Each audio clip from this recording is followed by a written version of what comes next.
Just side note, Steve, earmuffs for a second. It's awkward having Steve here when I have to talk about Spencer, is all I'm saying, people.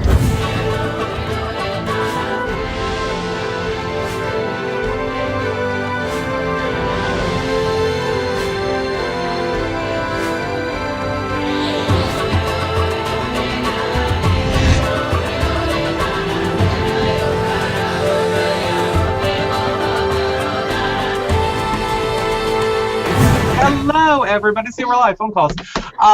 Welcome to our Survivor Week 3 recap. We have so much to talk about. Probably I should have practiced that opening, but as we learned, practice doesn't make perfect. So go ahead, John, while I unplug my phone. Wow, and the crap you give me. Hey, everyone, it's John Richardson. So excited to have one of my favorites on. It's Steve from Opposite Worlds. Yay! Follow me at Comedy Jonah. Hey guys, I'm Steve DiCarlo from Opposite Worlds. I'm so excited to be back with you guys, and you can follow me at OW Steve DiCarlo. Just a few announcements to tell you guys about really quick, and they're different from our normal thumbs up and subscribe, and check out our Kickstarter at yourrealityrecaps.com/kick. And it is that number one, Marie from Amazing Race will be joining us on our show on Monday, our Amazing Race recap show. Later tonight, the one and only Steve, who's joining us right now, is going to be doing his own Survivor recap, and we'll have him tell you a little more about that at the end of the show. And you can now leave video and audio messages on our website if you'd like them featured on the show. Oh, I know. And lastly, we have a whole new Bravo podcast where I am reading the Housewives blogs for you. So it is very fun. The first of that will be out tomorrow morning. I know. My mind's blown. Blowing your mind. Blowing your So brains so out, much. you might say, John? What little bit of brains I have, they are blown. They're soup. Yet I'm sure it is more brains than our beloved Brains tribe. So let us start and talk some Survivor. Which, just side note, Steve, earmuffs for a second. It's awkward having Steve here when I have to talk about Spencer, is all I'm saying, people. Okay. You guys don't know what I mean. Okay, Yeah. so, back to Survivor. We starting right out with this reward challenge, and the Brains tribe practicing it, because when in all of Survivor did we ever see people practice so much to do something and thus prove practice does not make perfect? You are reading my notes. Yes, I thought it was me. But we're seeing a lot of practicing with the water tossing last week. Now we're seeing the blindfold. I mean, But we're only seeing the Brain Tribe practice it. No one else is getting to practice. They're like, okay, listen, you guys are our Brain Tribe. You have an average IQ of 130. We need you to kind of look less idiotic, so we're going to let you practice for a few hours. So it's only them that's getting to practice, which is just, I don't understand why that's happening. or that we're seeing them practice. I'm sure they're all practicing, but yeah. Well, that's true. I think it might have something to do with the edit, because, they want to make them, look maybe a little bit bad. But this is what I want to ask you, Steve, because this is what I don't understand. And yes, we're kind of jumping around for a second. So we see in this reward challenge that the Brains lose it, and we'll get back to some of the funny details in 1 second. However, the edit makes it look like they lost it because they couldn't get that flag onto their little pull up the bridge thing. Well, that's the immunity, right? No. That's right. Your word. That's right. Right. So That's right. my question is, on Opposite Worlds, Steve, did they let you guys look at your playing field first? Because I would think if you could see everything, like if you had a minute to look at it all before you were blindfolded, then I don't understand what the problem is. Okay. Go ahead. If it's the same thing as Opposite Worlds, and I guarantee that it is because they don't want anyone breaking the rules, they let you see it for a good hour beforehand. They go over every single detail of what you're going to have to do. They let you prepare. They don't let you talk about they don't let you strategize with your team, but you get to see it, you get to figure it out, and you get to do sort of silent clues like I'll do this, you do that. and like you can tell that the brains just like didn't even take that time to really think about what was happening. Jatia's putting that flag on, and she doesn't realize that like how much time that's taking up. What like it's not that difficult. She's like really thinking that it's like this precise thing, putting the flag on that platform to raise it up. It took her the Braun tribe went all the way to their flag and all the way back before Jatia was finished adjusting her flag.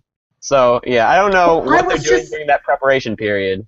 I was just so surprised at the Brain Tribe not like feeling around, like how's the flag, feel around, it's flat, oh there's an edge, okay now go, now lift it up, you know? That's exactly my point. And we probably should have said the point of the reward challenge, which was for chickens or eggs or nothing, was a Survivor Classic. One person is the caller and blindfolded, and the team has to go out, collect the items, bring them back. Last one is the flag, wave it, and you win. There was a lot of crotch slamming.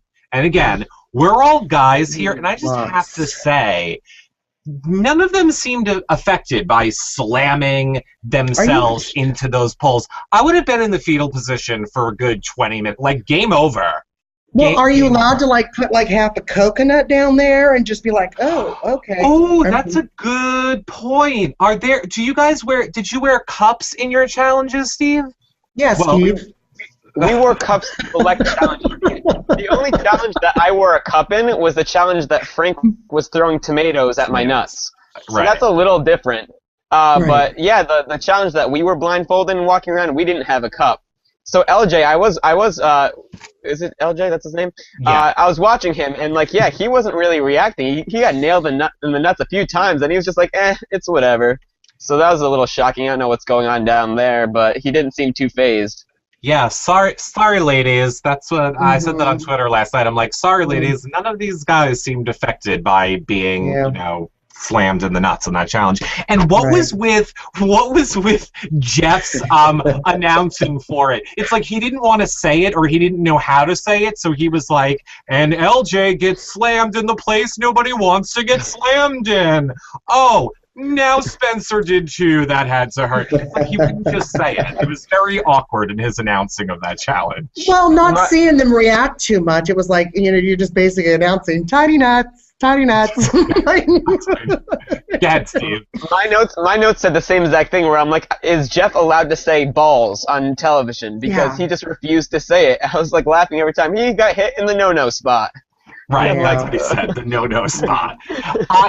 He's allowed to, because a year or so ago, and you people can go back if you ever want to listen to them, before we started doing video shows, we did Survivor podcasts, and I used to have a whole section called Shit Jeff Says, and it would just be a mashup of the stuff that he says during these challenges, and it's always like, he's going down, the balls are going in her face. And so he has said those things. He has said those things before. Trust me, it was very awkward for this challenge.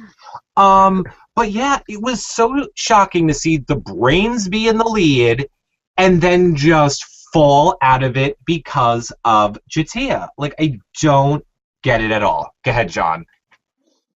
You know what? I think they just got overconfident that they were going to win. I mean, your gingerbread even said it back at camp. I mean, he was just like, I think we just got a little too confident that we were going to win. But Chatia is just bad at the challenges. She's a hothead. I was really surprised that she did not think she was going to go home, honestly. But, like Chatia says, she hangs in there. I did a lot of grabs of hanging in there with that Chatia. I know the cat thing she's talking about, too. Yes. Hanging in there. Well, that's because you were alive in the 70s when that was popular. True. Anything else about the reward challenge you want to talk about, Steve? Well, at the end, when Spencer just walks completely past the flag and Tasha doesn't tell him to stop at all, and a pole hits him right in the nuts. And so I'm just like, I think there's a point where I was like, okay, I think the announcing ladies are trying to get them to just hit each other in the balls, because it just seemed like it was happening every 2 seconds. But the Jatia thing, the Jatia with her flag, I couldn't believe, like, everyone's screaming for her to hurry up, and she's just so panicked. We're like, I don't know if she was trying to throw the challenges or what, but the fact that she's a nuclear engineer just scares me so much.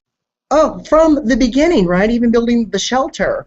But what I was confused about too is, there was a lot of vaginas getting hit as well. And, are the vaginas just as sensitive? I mean, they didn't seem to be phased either. I don't know. I've never even seen one in person. So, this is true. I believe I'm going to say no. They would not be as, at all, be as phased. Right. But I agree. I don't think Jatia was throwing it. Like, when you looked at her trying to put that flag on the little bridge, her hand was, like, trembling. I think, or she was really gay. I think, hanging out with the flag. Yeah. I think she felt really bad about the rice, as she should feel bad. And I genuinely do believe she wanted to win it for her team. At this point, we'll get more there to the immunity challenge. She needed to win it for her team and did not. Well, sure. Well, so and she feels bad about the rice because her stomach is growling. Okay. I was going to say she looks like she could lose a few, but that's not funny to joke about. What else could they be eating? What else do they have for food if they don't have the rice? Like, what have they been eating for the last week? Nothing. Fish. That's insane. I'd ate her. I would have eaten her. But, see, I want to know this, and I'm sure we could find it out. I am sure we have Survivor sources who would tell us. But I'm going to say fish, stuff from the ocean. Watching her water skills, I feel like she's not really capable of catching fish. The girl, drowns every time she steps a foot in, so... Well, clearly Spencer would have to do the fishing, but I agree with you. Or does production say, we can't let them starve, here's some food, but then I think standards and practices wouldn't let that happen. And from what I hear on Survivor, it is insane. They have those standard and practice people right next to every single challenge, making sure everything is done to the letter. So I don't think would give them food if it was thrown out. So I don't know. It's a good question. It just makes me nervous with her profession that she can't do the basic things like fish, like build shelter. Is fishing a requirement for nuclear engineer? I mean, putting the flag on, that's basically, it felt like sort of like a medical practice thing, and her hands are shaking the entire time. She couldn't just put a flag on a platform. It was just a matter of putting something down, and that's got to be something that's involved in making bombs or rockets or whatever, God willing, they allow her to do. But her hands are shaking every 2 seconds. I'm just like, oh crap. That's a good point. See, I was feeling bad for her, thinking she was under pressure because she wanted to win it for the rice. She could have the entire world in her hands. That's a little frightening. It's a little frightening. I get it now. Right. Or is it possible that she's conned production and conned, she wrote a piece of paper, I am a nuclear engineer. Here you go. Now I'm brainy. I think we need a careful inspection of her degree. I think we need to see the tears and if there's any fibers, if it's not just, 20-pound stock paper. I should have thought what else it could have been. What sounds like nuclear engineer? It's unclear. I don't know, whatever.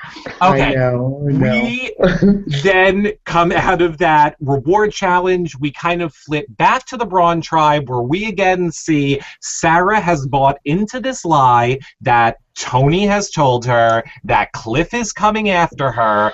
And once again, I want to know what the real life ramifications are for Tony being a police officer on camera, swearing on his badge, talking about his blood being blue. I'm telling you, I have family members that are police officers, and you don't joke about that shit. They'll disown you. They'll disown you from the police department. He said it early on a few episodes. It's in the real world, you don't. Doesn't matter. But on the island, it's no holds barred. He said it. Doesn't matter. Cops are us. He said it. Okay. Go ahead, Steve. Weigh in. People are not an island. Yeah. I mean, the whole blue blood thing, you're saying it's a part of who you are. It's the same as swearing on your kids or your family and then just going on just completely lying. So I do think it's a little messed up. and the fact that he's always throwing out his little cops are us thing. Something about Tony just like pisses me off. I don't know. I think he's a smart guy, but just the whole swearing on the badge and always bringing up the cops thing. I don't know. If I was a cop, I'd be a little pissed off at Tony. I would just swear on my mother, and if she got upset, if I won the $1 million, I'd pay her house off, okay? But that's fine. See, but I agree with you on that. That's fine. Go ahead and, like, swear on your family, on your kids, on your... Like, swear on all your stuff, but the way he does it comes off as, like, he's representing, you know, police officers and everything. I think, John, you need to go talk to a police officer. Maybe we should get one as a guest on here. I will. I'll pick one up. You don't mess around with that. They're a brotherhood, and they'll kill you. They'll kill you. And they can but on the cover island, it up. The island, it's no holds barred. No holds barred. I mean, the stereotype of cops isn't that good as is. So the fact that he's like being as sketchy as he is and like swearing on the badge, I don't know. I think he's just gonna piss off a lot of people. He's gonna get back, and his job's gonna be like, well, no one here is gonna trust you anymore. See, the thing that bothers me, I mean, that doesn't bother me as much, you know, as far as being deceitful. Yeah, losing his job doesn't matter. Go ahead. But the line, like the unnecessary line, like, oh, they're talking about you, just try to keep her close. I think that's going to get him in trouble later on, you know, because now he's got to watch out what he said about that. And then as the game progresses, it's like, well, what did I say? Oh, yeah, that's right. They were talking about you. Oh, wait, what? Okay. So I think that's going to get him in trouble. But the swearing on everyone and their mother is okay.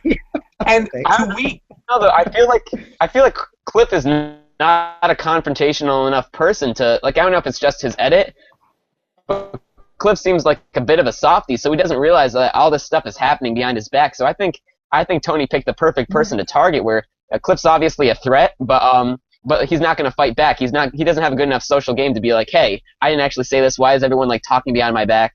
So I think it's great. I think Cliff is definitely like on the outs on the Brown tribe now, and it wasn't that way before. So Tony's lie definitely helped a lot.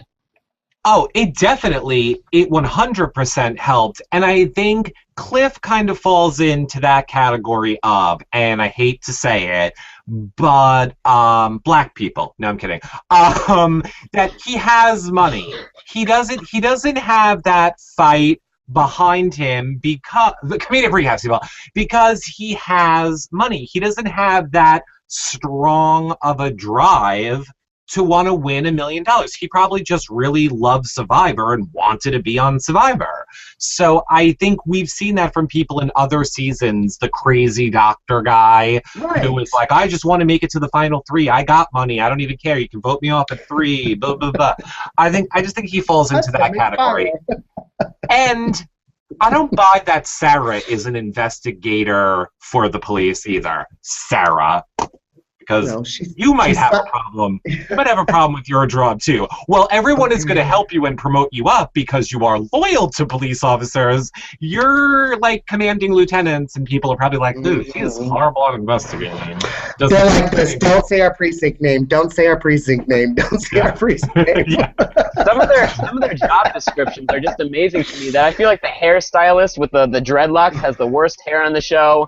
And then I was watching last night's episode with a few friends, and Wu comes on, and they're like, "Oh, does he do karate?" I'm like, "Guys, that's really racist." And then it comes up martial arts instructor. I'm like, "Oh crap." They are. Yeah. Go ahead. I just feel like I don't know. Some of them are like so stereotypical, and some of them just don't fit who they are at all. Yeah. I think they always do that on Survivor, though. They always play a little bit into what even the gays are. It's easier to track, right? It's easier to keep. It's true. It is true. I mean, look, we had Bryce, the purple pants wearing gay. Right. It's like they need the extreme of a particular group in order to be like, look, we're representing that one. Yeah. Watch our show. Like, I'm too butch for Survivor, so I would never get on, Steve. And that's frightening. But let us move over to the immunity challenge, where, again, I am confused. But, we should have said, Sarah comes to the conclusion they need to throw the immunity challenge, and we kind of think she has Wu on board. She has what's the other old lady's name? Old lady. Oh, Yeah, old lady. Sorry, old lady. old They're lady on beanie board. arms. Yeah, they're all going through it. Okay, great. So into immunity we go. And I have to say, nobody on the Brains Tribe can do it, number one. Now, I guess it was required by Spencer to go down, do it, then come back up, get back on the dock, and then he was allowed to jump back in. But are you allowed to do that on Survivor? Because then why not just keep having your best person keep redoing everything?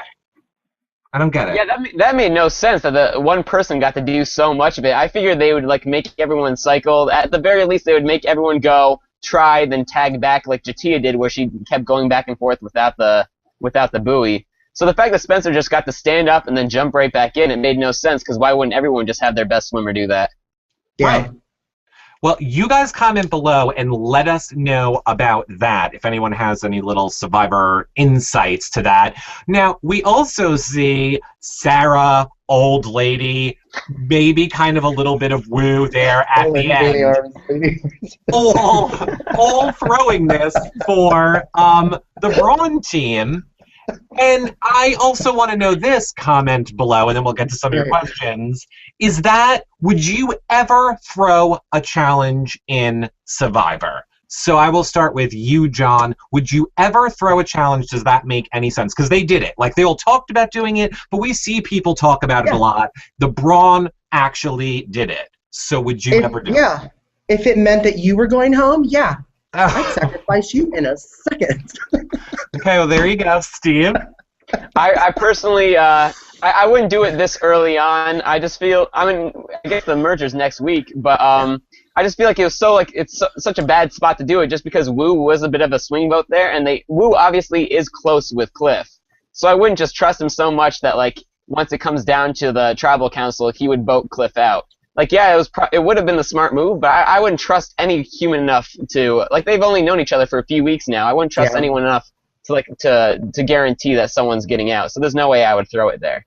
No, and all kidding aside, I thought it was too early as well, because you know what? Down the road, once they merge and stuff, everyone's going to realize who the big guy really is and that he doesn't need the money, and they'll all unanimously vote him out. So I thought that was a little too premature.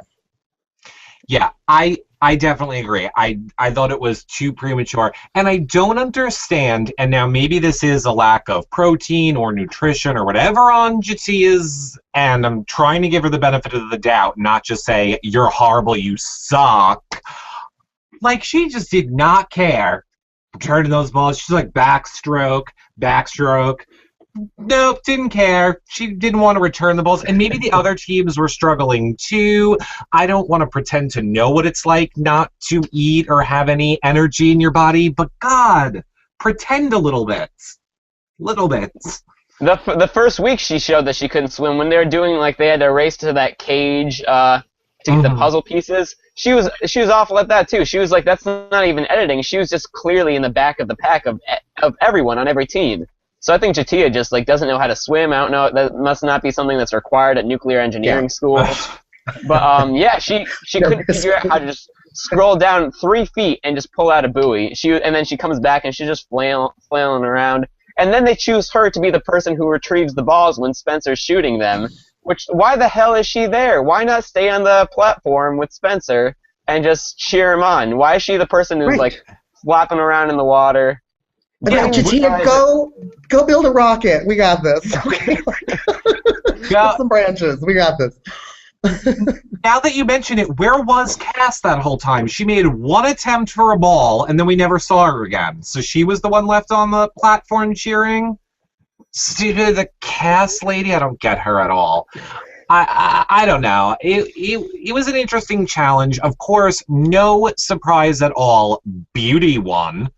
And then Braun, in trying to throw it massively, came in second, and of course, Brains lost. It was a little interesting, though, at the end there, when it was Spencer shooting against Cliff, and they were both kind of going for it. I did like that, and that's probably the most sports I've ever watched in my life. I count that as watching sports, by the way. That was like I watched a basketball game, if anybody asks. Whatever that date was, I watched a basketball game, March the 12th. Yeah.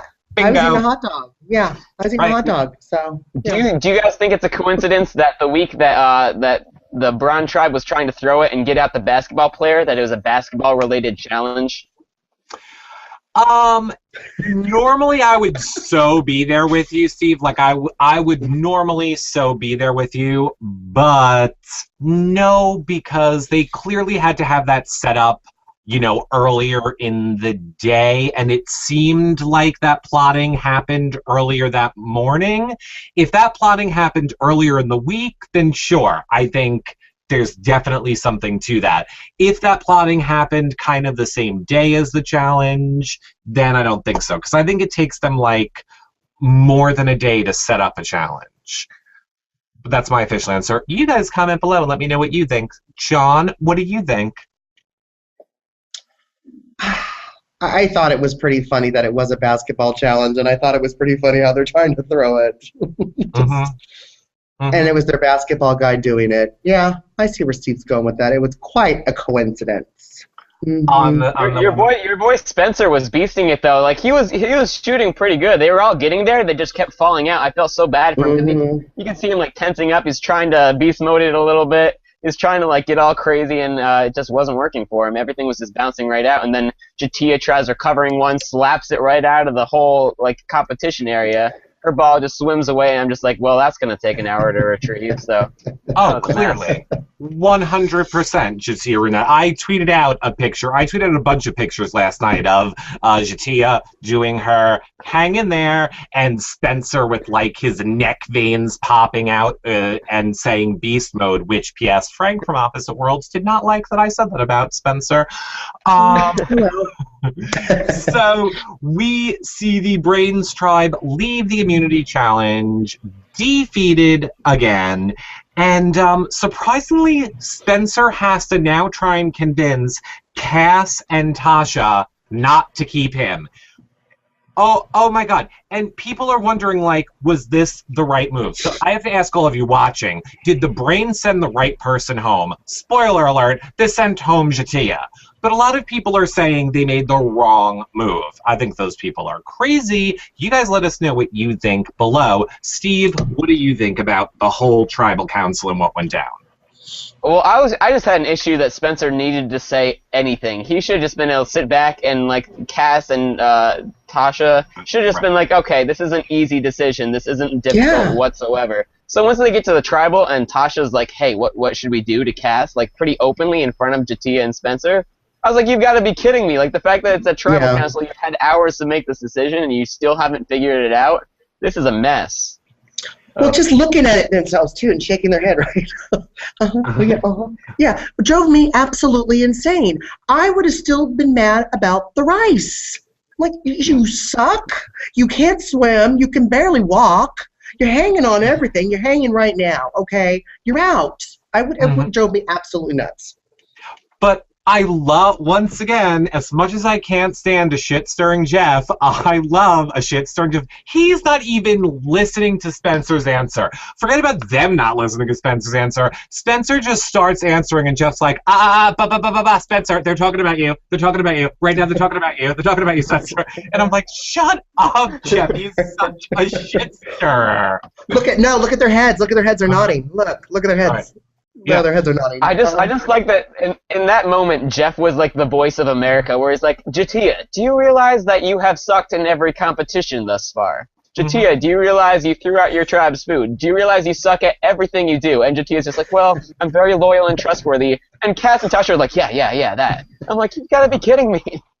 Yeah, I would have been like, Jatia, we're doing another background check on you. We're just not certain that first one is accurate. Seriously, I don't get what's going on with her. I don't get it at all. And yeah, I feel like I always feel Jeff is not objective in tribal council at all. And maybe I would be if I would never play Survivor, but and then again, I think it's edited. They say it goes on for like 3 hours, so maybe I'm completely wrong and wouldn't have a clue. But I just feel like Jeff kind of leads people to a conclusion he wants, I feel like sometimes. And I think that would be a tip-off in going into tribal council. But yeah, we see that Spencer is saved, that Tasha and Cass decide to keep him around. I forget what Jatia said in her exit interview, but it was something funny, like, I gotta get back to real life now, or nuclear engineering, or whatever said. It was something very funny. I got shit to build, and it ain't a shelter. Yeah, that would be a good one. That would be a good one for her. So some quick comments from Melissa, the dolphin poet, who blogs Survivor for us and Amazing Race and King of the Nerds, says, Tony is trying to Boston Rob this season. It's sort of working, but he doesn't have the charm to carry it through. He's way too aggressive. Mm-hmm. So we agreeing with her? I know, Steve, you agree with her on that. Yeah, absolutely. I think he's doing a good job at like making people like second guess their own alliances. Wu's already like second guessing Cliff when they were already working together. He's pretty like charming, but at the same time it's too early to be like so playing the game so hard that I feel like once the merger happens, people are going to realize all the shit that he's been talking and the fact that he thinks that he has everyone like in his back pocket. I feel like he's going to be one of the first to go after the merger because he's so obvious with how hard he's playing. Yeah, and I mean, speaking of the merge, we have to bring up a very good point, and another reason that you all should be reading Melissa's blogs is because she called that tribe switch coming. She called it in her last blog way before it happened. But then again, Melissa, you could have just talked to one of the survivors and got that news. Like right now, if I wanted, I could lay out the entire season of The Amazing Race for you all, but I won't. No, I'm kidding. Melissa does not ever spoil anything, so you don't ever have to worry about that reading her blogs, but they're very informative. So overall, this episode of Survivor, final thoughts. Steve, I will throw it to you first. Okay, well, first, I finally got to see that the Beauty Tribe, like, I thought this whole time that the Beauty Tribe was actually the smartest, and then we get their little breaking the chicken's head and not knowing how chickens make eggs and all that stuff, and that was good. That was my first time where I'm like, okay, Beauty really is the stereotype. They are a bit stupid. My favorite was, God, I can't ever remember his name. Jeremiah? LJ. When LJ is like, clearly the egg came before the chicken because dinosaurs had eggs. And like, that was the answer. He figured out the answer to that age-old riddle that it's like, oh, dinosaurs had eggs. Dinosaurs came before chickens, so that's your answer. Wise words from LJ. So I'm just like, okay, Beauty is a bit dumb too. So well, they were even talking about. I like that. Yeah, they were even talking about like a heat lamp too, right? And it's just like you're on an island, like you're stranded. They're saying that chickens can't lay eggs without a heat lamp on them. Yeah. So all chickens throughout the world have to have a heat lamp. So before we invented the heat lamp, there's no eggs. There's no right. Look, I'm not going to talk because I probably would have thought the same thing.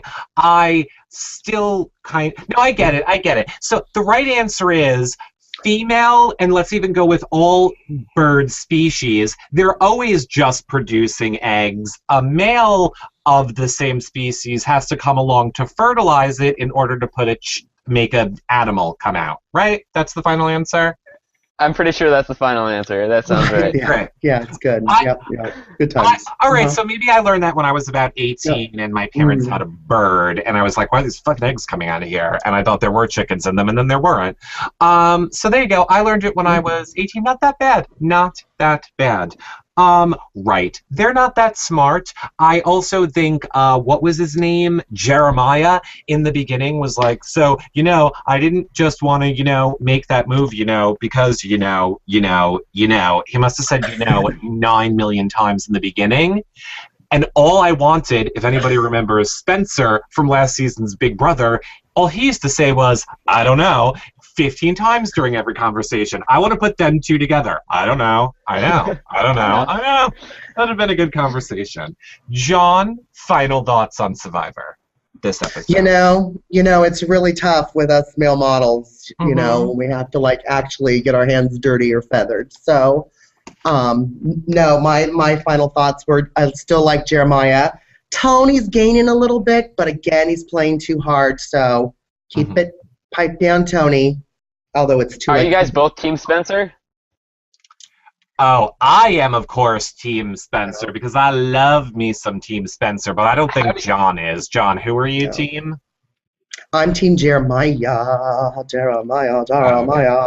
And we're basing this, oh, hold on, I forget we have straight people that watch this. Okay, so we're basing this on Really? looks. Yeah, we're basing this on looks. So I'm saying my Spencer, although I would pick Spencer for game as well. John, are you picking Jeremiah for looks or for game? My cat's name was Jeremiah. Yeah, okay, blah, blah, blah. So it's looks, right?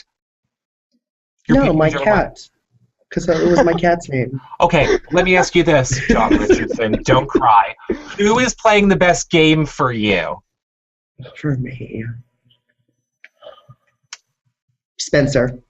Okay, great. That's my answer. Steve, hottest girl on the season for Morgan. you. Oh. Morgan by far. I've loved Morgan from day one, and also I think she's playing the best game for the females. Where the fact that the thing she did the first day with the immunity thing, where she had the immunity clue, she went off and they caught her trying to find it, and she was like, "Oh, I was looking for supplies for us," and that worked out really well. And that she already has people second guessing Jeremiah and saying that oh, he was going for LJ, and I voted for Alexis because Jeremiah wanted me to. So she is trying to cover her back a little bit. Morgan is doing well. She's on the outs on her tribe, but she's at least saying the right things strategically to make people second guess Jeremiah. So I'm definitely Team Morgan. She looks great, and she's got brains too.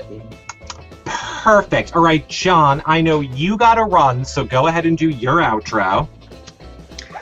Okay. Hey, everyone. So much fun chatting with Steve about last night's Survivor episode. I want to give a shout out to Tony Rodriguez. Steve, you know who that is.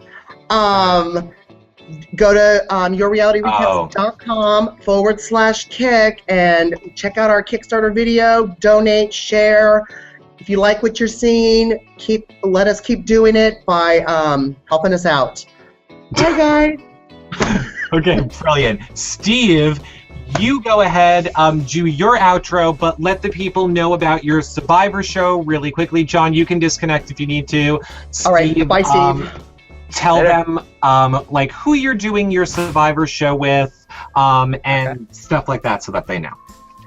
Okay, I had a great time. Thank you everyone for tuning in, and I'm Steve. You can follow me at OW Steve DiCarlo, and watch. I have I have a Survivor show with my friend and Quidditch teammate Amanda Turtles. She's a huge Survivor fanatic. That's all she talks about. She's always watching the Survivor podcast, tunes in every season. So she knows everything there is to know about Survivor, and I love talking to her about it on Thursday nights. So stay tuned to my Twitter. We'll tell you when to watch it live tonight. So it's called Survivor Instincts, and it's happening every Thursday evening. Yes, it definitely is, and I will put the link to Steve's YouTube channel below this one. Make sure you subscribe to his channel, because that really helps him out. It helps us out when you subscribe to ours, and of course we're also throwing them up on our website, but you guys are not allowed to watch them on the website until you subscribe to his YouTube channel, because then it doesn't matter where the views are coming from. So subscribe before you view it on our website. Okay, everyone, and like John said, check out our Kickstarter. It really helps support our shows. We will be back on Monday with Marie from last season's Amazing Race to recap Amazing Race. And then this weekend, we will be putting out the first of our new audio podcasts where we are reading the Real Housewives vlogs from Bravo. So until next week, or this weekend for me, later tonight for Steve, we will see you guys all later. And bye for now, everybody.